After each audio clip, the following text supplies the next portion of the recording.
The New York Yankees announced their postseason roster today. You guys will be seeing this tomorrow at the earliest, Wednesday on the 12th. So you'll know what has happened in game one of the Yankees versus the Guardians. We don't know yet, but we're going to break down the Yankees postseason roster, go over some of the big storylines that came out after the roster was released. Marwin Gonzalez was a big storyline. Aaron Hicks was a big storyline. Effross having to get Tommy John was a big storyline, and there might have been one or two other things that we will cover in this. So let's get straight to it. My name is Derek. I'm here with John. You're watching Bleacher Brawls, and let's get straight into it. First things first, let's go over the roster. I'll just read the names for the guys on the roster. The pitching side, I'm looking at it in alphabetical order, so I'm just going to go in that order. Miguel Castro, Garrett Cole, Nestor Cortez, Domingo Germán, Clay Holmes, Jonathan Loaizaga, Lucas Luetge, Wandy Peralta, Clark Schmidt, Luis Severino, Jameson Tyone, and Lou Trevino are the pitchers.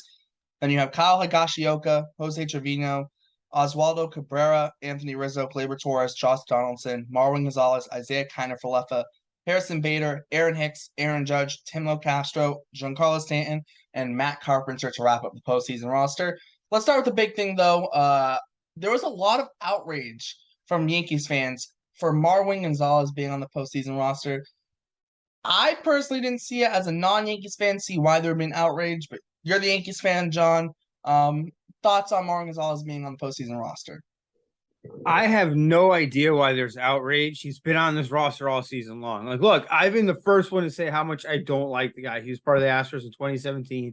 There's nothing he can do short of being a playoff to World Series hero this season that can possibly redeem him in my eyes. That being said, like, he was going to be on the postseason roster. He's a very versatile player. He's not going to be starting. So any Yankee fans that are upset and listening to this, just calm down. Marwin Gonzalez is not going to be starting in the ALDS or probably any game in the postseason. He's a late game replacement. He can play anywhere in the field. So he's a defense, and you can trust him anywhere in the field. Tim Castro is probably going to be the pinch runner, but in a worst case scenario, or not a worst case scenario, but if you needed another pinch runner after the Castro has been used, Marwin Gonzalez is not the fastest guy, but he can fill that role. I think all in all, he's been on the roster all season. We've dealt with him all season. He's not going to be starting. He's just a little role player in this situation. So there's no reason to be upset of it. If you're a Yankees fan, you're upset. Just take a step back, think about it, and realize that it's really not a big deal. Yeah, I think that's fair. And I think we said this a couple weeks ago about Marwin. He's a perfect guy, Let's say Timlo Castro pinch runs for Gleyber Torres and you got to throw someone in at second base. You can trust Marwin Gonzalez there. Or he pinch runs for, I don't know, Josh Donaldson. You need to put someone at third. You can trust him there. You can trust him in the outfield. Although they do have Aaron Hicks, but maybe they want to put Marwin in the outfield before Aaron Hicks. But he's just a guy that you can trust in pretty much any position, any situation. If a guy gets injured, and like you could even say like, oh, at first base you don't need Marwin because Cabrera can play first. You don't want to put him at first base. Let's be honest. You don't. Oh yeah, Josh Donaldson home run. Everybody listening, you're gonna get some live reactions today. Oh wait, that's not a home run. What happened there?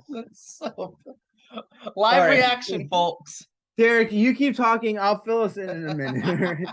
But no, like Marwin, like people saying, oh, you could play Cabrera at first. You don't need Marwin to be the backup first baseman without LeMahieu. It's like, even if LeMahieu's on this roster, I think Marwin's still on the roster. And like I think that's something that Marwin has given himself because of his versatility, because you can trust him literally everywhere besides catcher. So oh yeah, and really if you needed him to be a catcher, that bounced off the top of the wall. Oh, that fan should have caught it and let it been a home run. Dang it. All right. So back to that. Yeah, the Jeter exactly. incident. And honestly, if you needed something happens, let's say Trevino gets lifted for a pinch runner in a tight spot. Higashioka comes in to be the catcher, and God forbid something happens to him, he gets hurt. If you're going to put anybody in there catcher, it's going to be Marwin Gonzalez, right? So, I mean, I wouldn't want him to be my catcher, but in a worst case scenario, he's going to be your third catcher. The guy, it's really not the end of the world that he's on the roster. It's actually a good thing. Yeah, and it just gives you it gives you more flexibility with the bench, especially since the Yankees aren't carrying the 13 pitcher maximum. They're only carrying 12, which means they get an extra position player. why not have a guy on your bench like a guy like a Marwin Gonzalez who can move all over the place? Like we see it with the Astros, and they have Aledmys Diaz. Although Diaz sometimes plays regularly for them, but he's a guy who can move all over the place, play all over the place, a bunch of different positions. The Dodgers have got a guy like that in Chris Taylor, and they had that in Kike before he went to the Red Sox as well. Like there are a bunch of teams that they have these guys that can just move all over the place and play these different spots defensively when you need them. And versatility is a big thing, but I think it's even bigger in the playoffs. Absolutely, 100% agree. All right, so next up, just back to this. I can't believe it looked like it's a home run. Donaldson's running around the bases, and they throw it in, and he gets picked off at first. What's going to happen here? Oh, I'm sorry, guys. I know we're trying to have a conversation. This is what happens when you record live. It's totally fine. It is totally fine. You're going to get some live reactions here. All right. So Marwin Gonzalez, who's up next? Are we talking Effross or Aaron Hicks? Let's stick with the position players. Let's talk about Aaron Hicks because I know how you feel about Aaron Hicks. I don't know if everyone watching does. But Aaron Hicks, maybe he's the fourth or fifth outfielder. I would think they're going to put Stanton in the outfield before they even him, because then you can get a different bat at DH, like a Matt Carpenter. I don't think Matt Carpenter's going to play outfield, at least in the ALDS at the very least. I don't see it right now, because he hasn't played any games since he got injured. But he's a guy where in this current situation without Benintendi, I guess he makes sense to carry, but if Benintendi's healthy, there's no chances on the roster. Yeah, absolutely. And that's the way you have to look at it. If by some chance the Yankees make to ALCS and Benintendi can play in the ALCS, you'll see Benintendi on the roster and ahead of Aaron Hicks.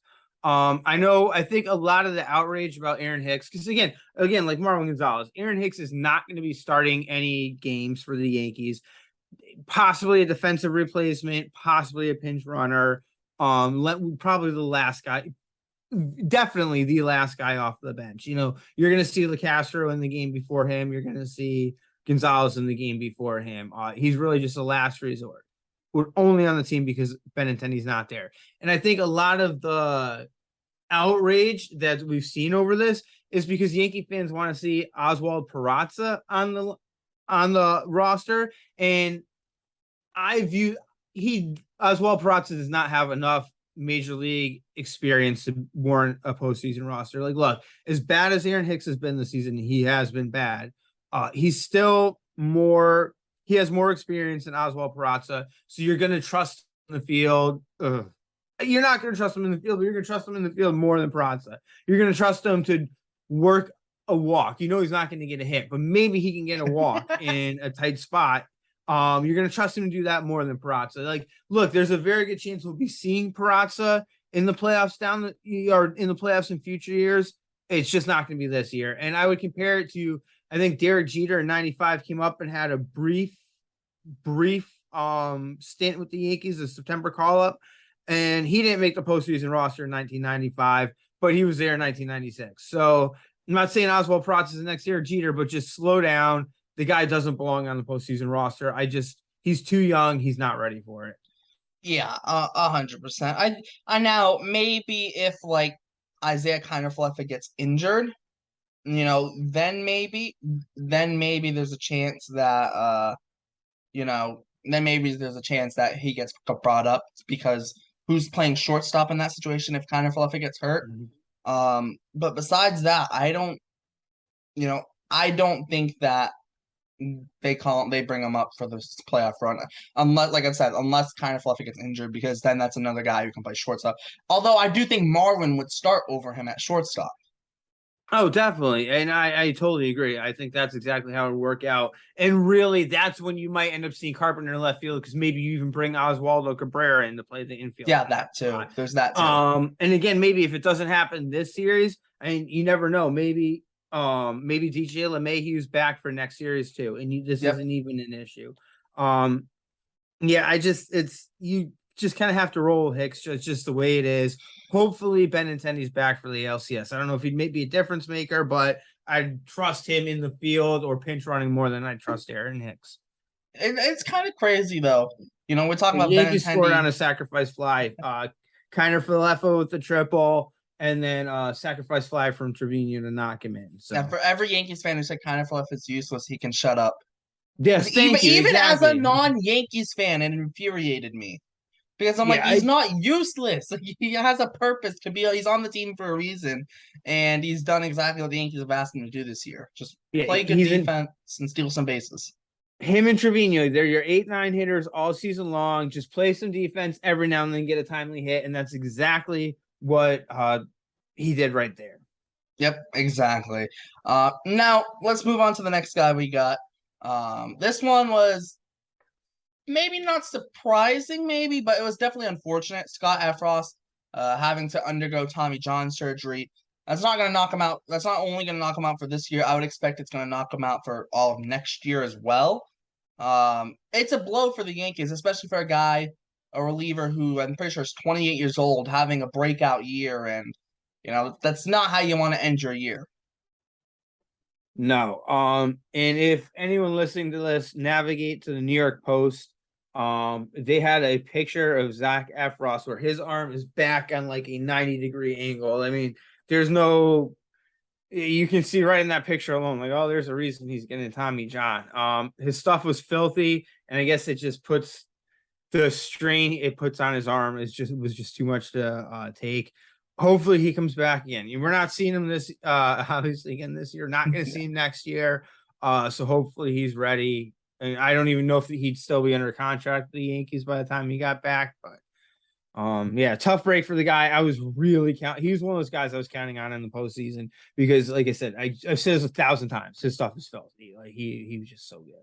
Yeah, and you can never have enough bullpen guys. Like, I feel like that's a thing where like we didn't see bullpens how we do now like 5-6 years ago. It really started with the Royals when they had that nasty back three in that bullpen. And since then, now it's just been that bullpen's just been an arms race of who can get the most guys in that bullpen that have nasty stuff. We see teams like the Rays who always have it feels like they have 50 guys that like from the big leagues all the way down through like low A that just it doesn't matter. You can call any of them up and they'll pitch well. You see that with Cleveland a little bit this year, who the Yankees are playing. Interestingly enough, you see that with teams like the Dodgers, and it's you can never have enough guys in the Braves. The Braves are another perfect example of that.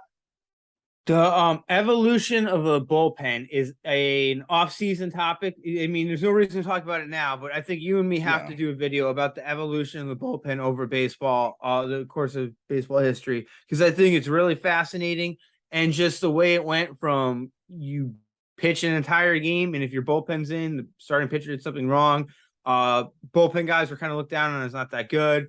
I remember in 1991. No, 1990. It would have been 1990 when the Reds won the World Series off of that Nasty Boys bullpen. Yep. And like that was their bullpen. It was just 3 guys. And they were nasty. And just to go from that, where it's like, yeah, so it's 3 guys, and then 20 years later or whatever, it's like, or 25 years later, it's that Kansas City Royals bullpen, which is now took the next step. I guess you had the Nasty Boys. Then you had kind of that Yankees with Rivera really being the closer with the setup guys with Stanton and Nelson. That kind of became a thing where you had your 7th, 8th, and 9th inning guys, and then just going on to like it just got ridiculous. City Royals. So today, where everybody is just like you said, an arms race. Yeah, exactly. And I think though, but I bring that up though because you look at the Yankees. Effross is now out, and Michael King is a big loss. Wandy Peralta is just coming back from injury, if I'm not wrong. That's right. Yeah, like the Yankees I'm pretty sure they have 5 guys who are injured. In their bullpen right now who aren't on the roster. And Chapman's been not Aroldis Chapman, or maybe he has been Aroldis Chapman. It depends on how you want to look at it. But yeah, he's been all Aroldis Chapman. this Chapman. Yeah, but it's like the thing is you can now have enough bullpen arms. So that is the one thing that like if I'm a Yankees fan, if I was a Yankees fan, I'd be the most concerned on. Okay, what's our bullpen going to look like if we got to use our bullpen 4 or 5 innings in the game? What is it going to look like? Because there are a bunch of injuries there, and losing a guy like Effross only adds to those injuries. Let me pose this question to you because there's something I was thinking about today. I mean, we know the Yankees game 1, 2, 3 starters: Cole, Cortez, Severino. Now, if you need a game 4, it's going to be Tyone or Herman. Now, with the way Game the 4 is going to be Yankees both, Cole. what was that? Game 4 is going to be Cole. Okay, right. But if you're in a situation, I don't know Yeah. how the rest of the playoffs is going to break out, but I'm assuming there'll be a situation where you might need a 4-starter, right? Yeah. So in that scenario, it's going to be Tyone or Herman. And I know you're a big fan of Tyone, and Herman's got good stuff too. Yeah. If one of these guys is going to end up in the bullpen, like, do you give it a chance? And maybe you give one of these guys a chance as your closer. The Yankees don't really have a closer at the net right now that I would trust.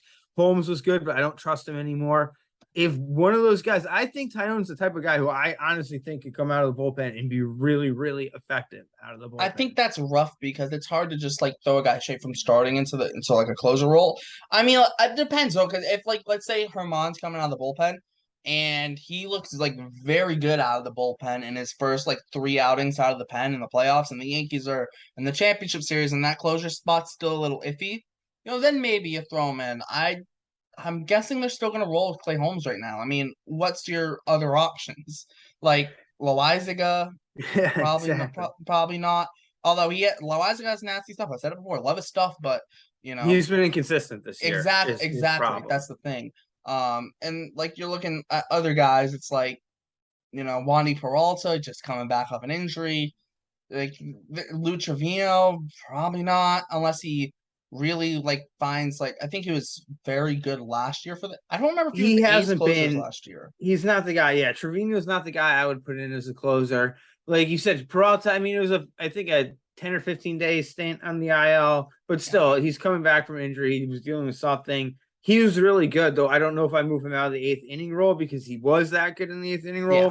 Which again, so it's either you keep it as Holmes, you run the risk of Loiza who could blow up in a minute. So yeah, that's the scariest part. Yeah, Loizaga is your boomer bust guy, like in fantasy football terms. He's your boomer bust guy. Like you don't know what you're gonna get. He's either gonna go out there and be lights out, or he's gonna blow up.